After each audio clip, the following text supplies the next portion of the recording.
that was interesting little thing that happened. So the injury you talked about before, is that the one that took you out of Yeah, combat? yeah. I didn't get any medical attention for about 7 or 8 days.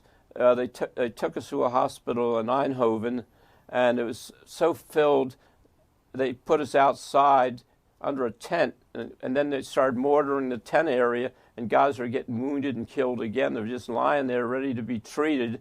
Then they put us down in the basement later on in the dark. It was in the dark, and guys were dying in the dark there, and nobody was being treated there. A few days later, they shipped some of us out, and then they tagged us. If you're going to cut your leg off below the knee, they put a tag above the knee. Cut the leg off below the knees. So I asked somebody, "What are they going to do to me?" He said, "Oh, you're going to lose your right leg above your ankle." Oh, that doesn't sound too good. So finally, I had to go. And I had that Luger, this German, surrendered to me in my belt.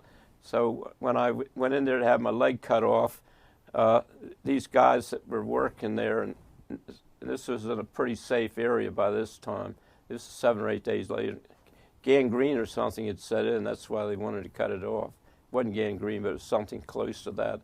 They said, "What do you want for your Luger?" And I said, "I don't want to sell it." He said, "Well, you're going to be put under. They're going to cut your leg off, and then you won't have it when you wake up."